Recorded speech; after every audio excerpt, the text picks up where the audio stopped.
So we're in the car again with Naperville's Steve Chirico, the mayor of Naperville. It's another edition of Mayor on the Move in Naperville. It's hot in here. Let me turn on the air conditioner. Yeah. We should have done this before we started, but that's okay.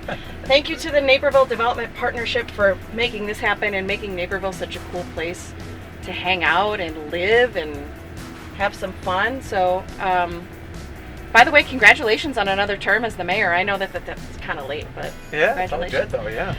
Right. Naperville, we are rocking when our restaurant industry is really booming. So we're gonna do a little restaurant tour this morning. Yes. Do we get to stop and eat anything? That's the big question. I don't know. Maybe we'll see how if you're well behaved. If I'm well behaved. So the answer is no. So the answer is no. Never. You know me way too well, Steve.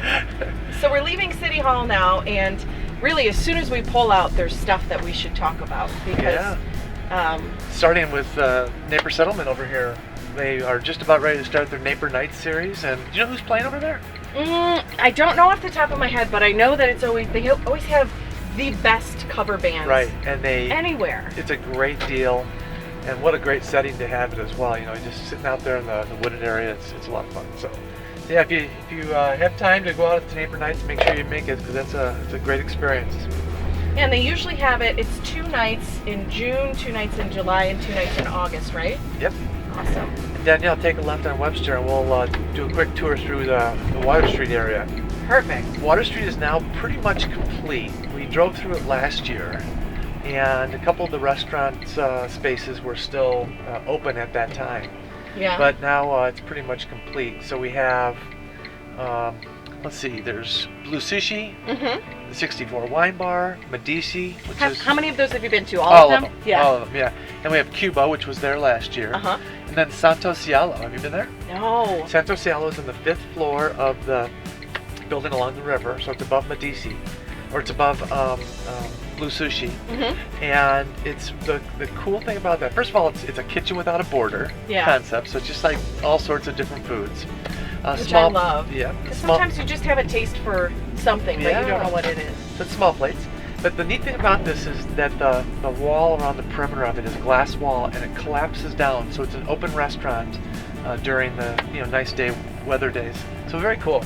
There's so many different options too between eating. Oh, and I forgot JC's Park. We just went by it. Yeah. JC's Park, what an incredible new addition to our downtown. It is one of the most well-used outdoor spaces in Naperville now already. And it's going to be especially as we get further into the summer months, people can go get out of the office for a day, use the Wi-Fi. Right now, there's 20 people out there just during the middle of the morning.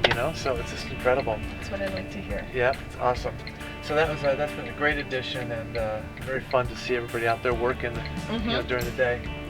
And then a new restaurant up here. We're entering in downtown Naperville. A new restaurant straight ahead on Main Street. On the right is Allegory, which is a farm-to-table a restaurant, a little small place. We're having on 7 West. Yeah. Yeah. Very, very fun. Good food. Love it. And let's see here.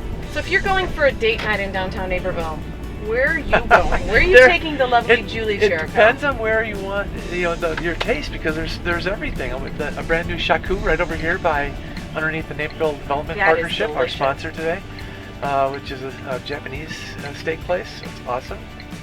And then at Airmore over here, I think there's a new restaurant popping up. I'm not sure. Love Air One, not Airmore. Air One. Yeah. And then where the Halstead Deli was, there's a new Soul Taco. Have you been there yet? Not yet. Ooh. I'm looking forward to it. Thinking we should go there today. Okay, 95.9 in the rivers. I'm sure Brian. We're springing. My boss Brian will love it. Oh god. Yeah, so right up here on the right, of course, Aloha Poke is. Heard so many good things about there, and it's such a cool concept. Just looking at it, let alone going inside and eating the delicious food. So we've got a lot of fun things down here with the Red Arrow, with the LPQ. Both relatively new. Right here is where the Soul Taco is going. And there's like the classic favorites that you've been going to for years and years and years. Like we've got Hugo's and Sullivan's and Rosebuds. Front Street Cantina. Yep. Yeah. Potter's and La Sorella. I went to La Sorella the other night. Just wonderful. I walked past Potter's the other night and they were blasting. I don't know if it was an Elton John cover band, but now it's like that you've reached the summer when there's bands out back at Potter's. Right. It makes it pretty festive. Over to the right here, downtown Naperville, is the new Central Park Place, I think it's called, or Park Place condominiums. And that is broken ground, so very exciting. 17 condos being built there. I would imagine people are already gaining interest in moving there because it's such a hot place. I think 11 of them are sold. Wow. Of the 17, yeah, so really, really good. Beyond Me to our left. You know, I just went there for the first time a couple months ago. Okay, and what'd you think? I don't know what I've been missing, but I've been missing out my whole life because it's amazing. Very good. The pizzas there are so good. Yeah, they're very good. And, it's sort of a family style setting, so it's really great. Plenty of food. They give you plenty of food, that's for sure. DuPage Children's Museum over here on our left, which is now we have all decided that that's the best place for it to be as we start to look at the Water Street District development, which is starting to get some momentum again and get back on the tracks.